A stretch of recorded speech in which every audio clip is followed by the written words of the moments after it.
Bismillah, Assalamualaikum warahmatullahi wabarakatuh.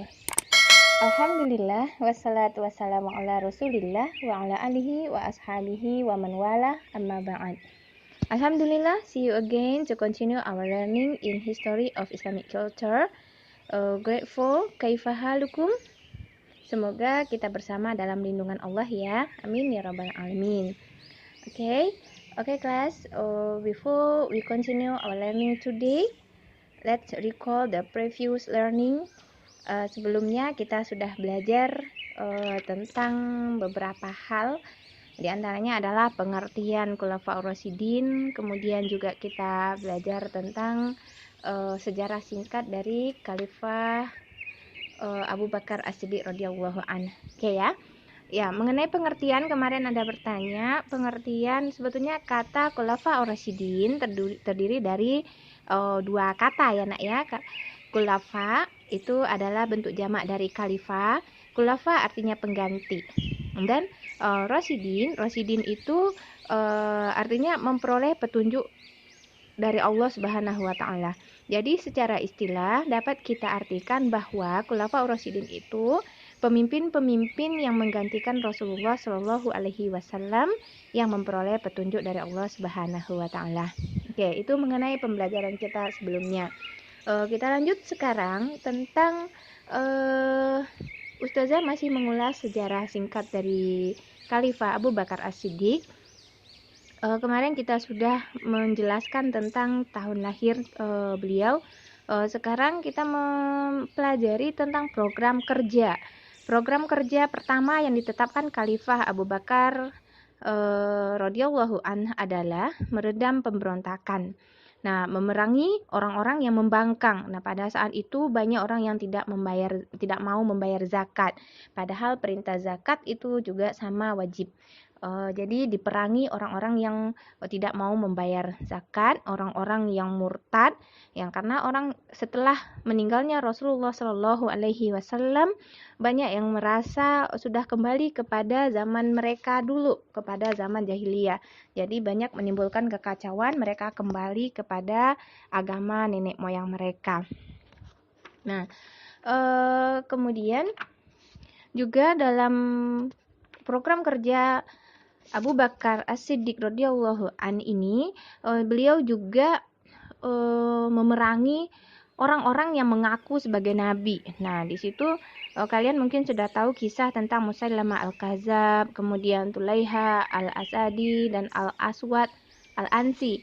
Nah, itu mereka mengaku sebagai nabi untuk menggantikan Nabi Muhammad. Padahal sudah jelas-jelas nabi terakhir itu adalah Nabi Muhammad sallallahu alaihi wasallam. Ya, di antara tugas beliau yang lain, program kerja dari Abu Bakar As-Siddiq yang lain yaitu meluruskan akidah, yang mana orang-orang yang murtad ketika itu Abu Bakar mengirimkan 11 pasukan perang. Jadi diperangi, betul-betul diperangi ke 11 daerah tujuan untuk mereka yang membangkang atau mereka yang murtad tersebut. Oke, kelas.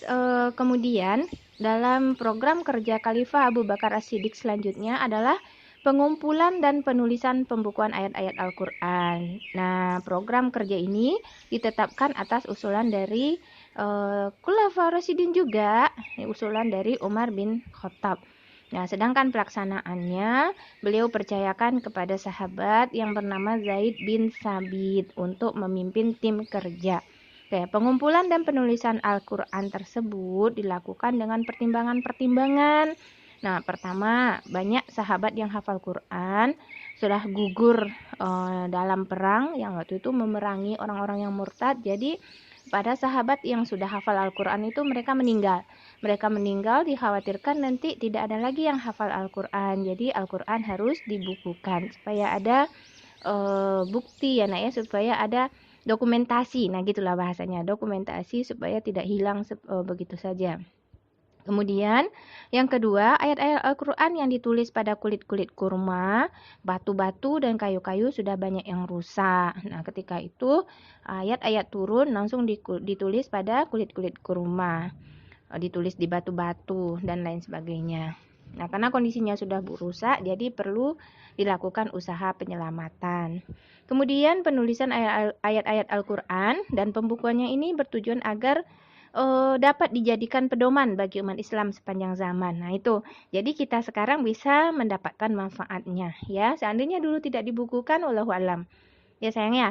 Kemudian yang keempat, seiring dengan luasnya wilayah Islam dan tersebarnya umat Islam, maka dibutuhkan kesamaan salinan kitab sehingga terjaga keaslian dan kemurniannya. Biar tidak ditambah-tambah, dikurangi, diedit dan lain sebagainya. Oke, dalam masa pemerintahan Khalifah Abu Bakar As-Siddiq radhiyallahu an juga berhasil memperluas daerah dakwah Islamiyah antara lain sampai ke Irak, kemudian juga sampai ke Sam. Jadi memang sudah luas banget.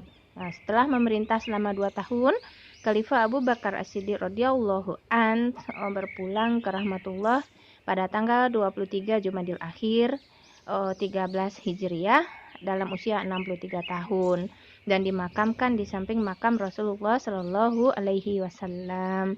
Beliau dikenal oleh para sahabat sebagai khalifah yang bertakwa dan berbudi luhur.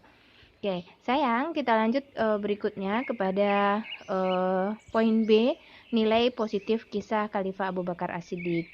Nah, untuk lebih jelasnya tentang ini, anak-anak ustazah sekalian juga bisa membaca buku sejarah kebudayaan Islam kita, yaitu halaman 9 sampai halaman 10. Silahkan dilihat di situ.